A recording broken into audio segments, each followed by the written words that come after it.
Let's get right into it. If you're prepping for your MRCOG exams or running a high-risk clinic, you already know that red cell alloimmunization is a massive topic.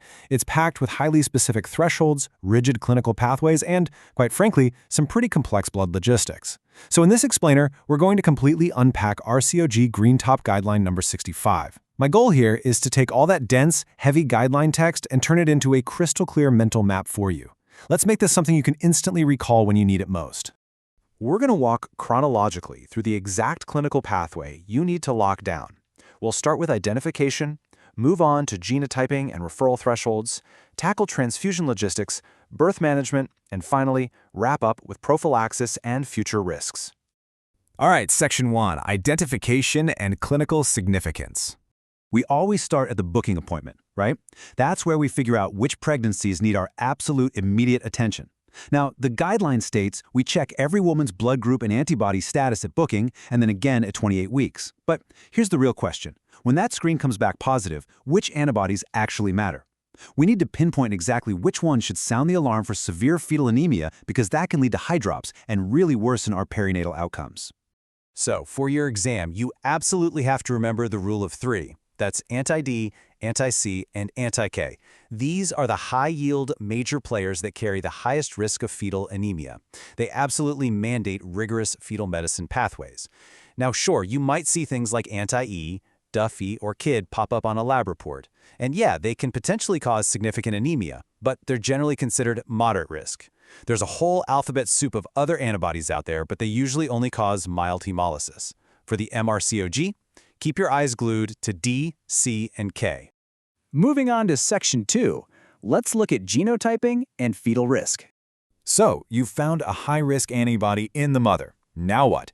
How do we know if the fetus is actually in the crosshairs? Well, we have to find out if the fetus even carries the corresponding antigen, and we use a very strict algorithm for this. We always start non-invasively. First, you could check the paternal phenotype using serology. If dad is homozygous for the antigen, well, every pregnancy is at risk. But it's also perfectly reasonable to skip paternal testing altogether and jump straight to step 3, non-invasive fetal genotyping.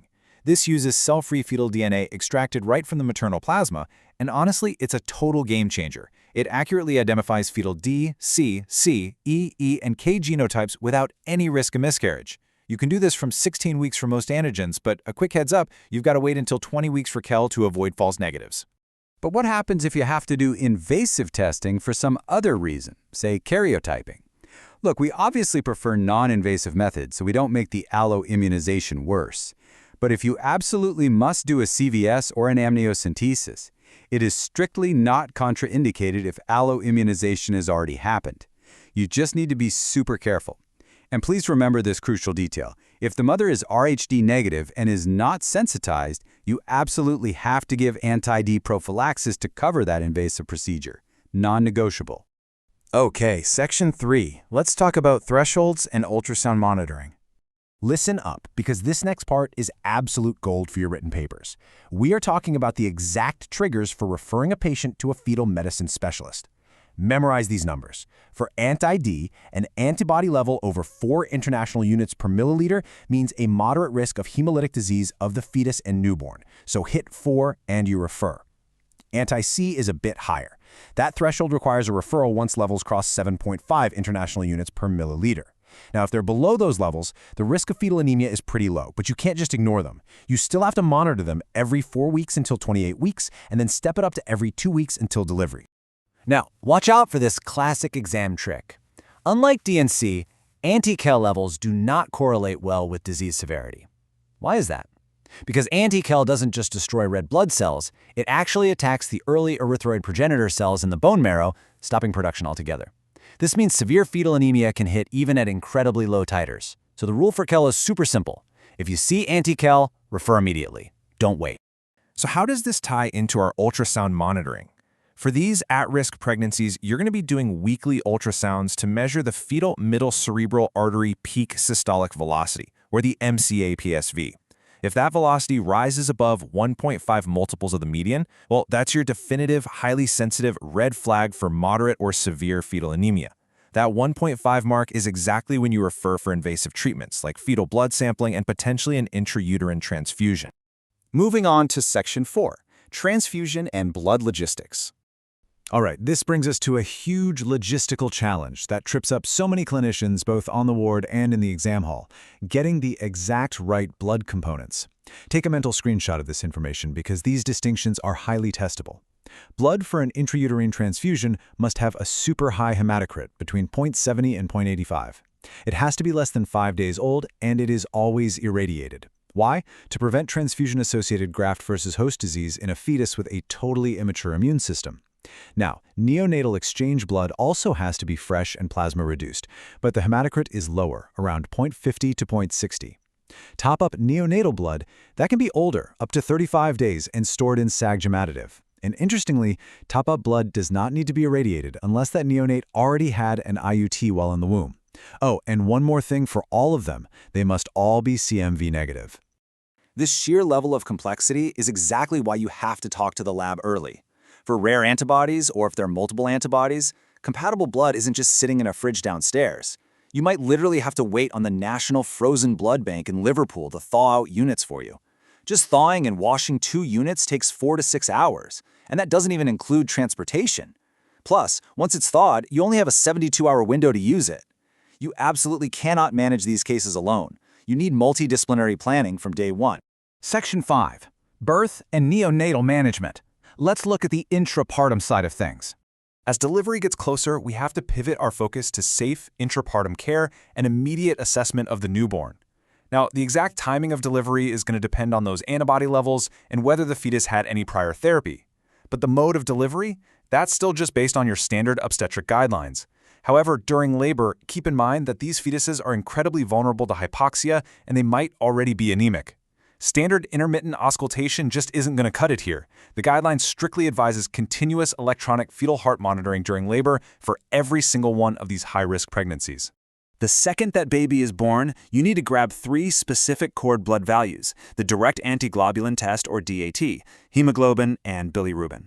Now, a positive DAT will tell you the baby's red cells are coated with antibodies, but here's the catch. It doesn't actually predict how severe the disease is. That's exactly why you must have those hemoglobin and bilirubin levels. They tell you right away how bad the hemolysis is and whether you need to start phototherapy or do an exchange transfusion. Here's a critical piece of advice you have to pass on to the parents. The danger does not stop when they go home.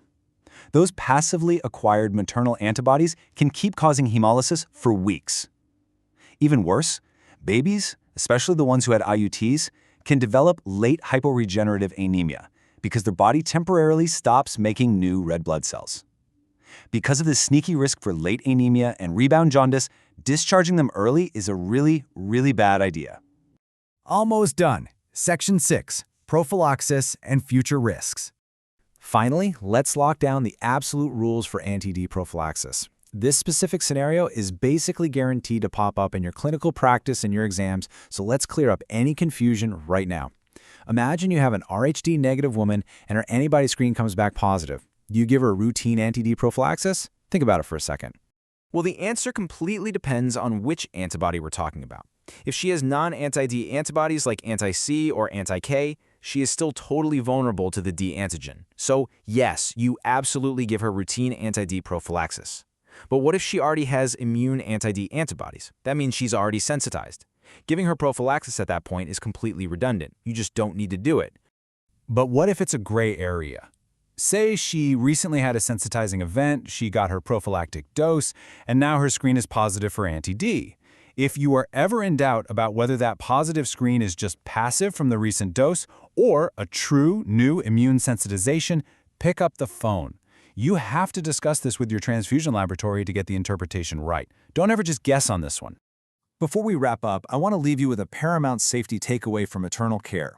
If a woman with known red cell antibodies suffers a massive obstetric hemorrhage, do not let perfect be the enemy of good. The guideline is crystal clear here. Transfusion should never be delayed in a life-threatening emergency.